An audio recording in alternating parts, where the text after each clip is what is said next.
Hi, I'm Keisha, and this is the story of my professional learning. The reflection process has enabled me to critically analyze what I've learned thus far this semester from my experiences. Throughout the video, you will see the key essential pieces of my learning. I learned that all students can learn regardless of any given circumstance.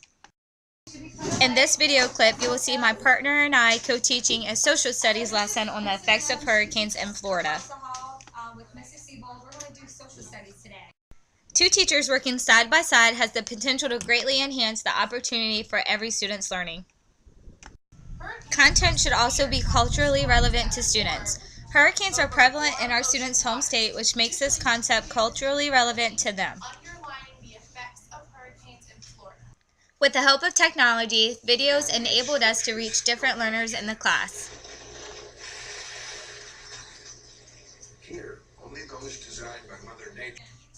Technology has also enabled us to use primary sources in both lessons shown next.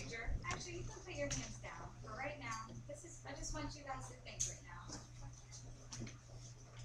I want you to think what might have happened in this. And there's a year here. What year does it say? 1606. Please focus on how the primary source enabled us to incorporate math. We're going to estimate about how many centuries ago did the colonists first come?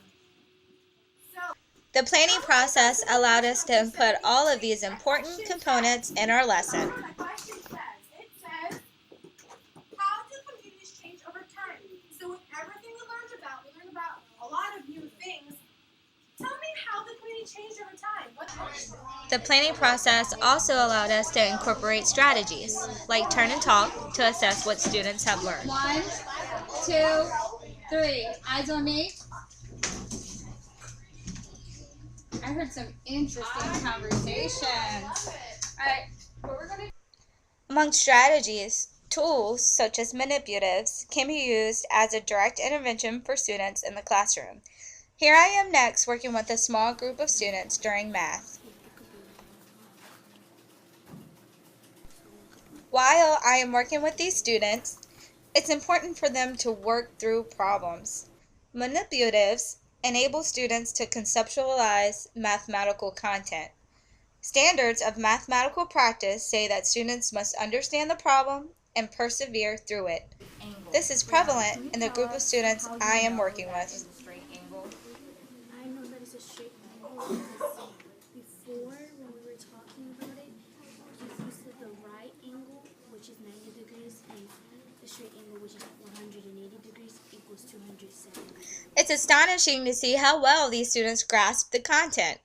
Ironically, these children correctly answered a similar problem on a practice AFCAT math sample. Meanwhile, the rest of the class had a difficult time on this problem. I also learned that meaningful connections should be made for students. At Paul Moore Elementary, 90% of the school's population walks to and from school. In this short video clip, you will hear a math problem relevant to the student's culture. 81 steps going to school each day. After 1 week of school, about how many steps did Raphael take going to and from school? They did a great job on this problem. As a future teacher, these types of problems will be embedded in my own practice. I also see that small group instruction has allowed children to grow as readers. Guided reading is among a well-rounded literacy block where you can hone in on strategies to teach children in these small groups. So I want to be able to find a cause and effect in this first page of this book. We can do it together, and then I'll have you guys do it on your own. Shared reading is another component of a well-rounded literacy block. This is another great time to hone in on those strategies. At the far end of the house. On that climb to the top. I started off my journey inquiring ways to ensure the success of all students. The primitive strategies that I've found so far have been showcased throughout my story. I'm looking forward to the rest of my journey ahead of me. Thank you for watching. The story of my life, I give her up, I spend her love until she's broken.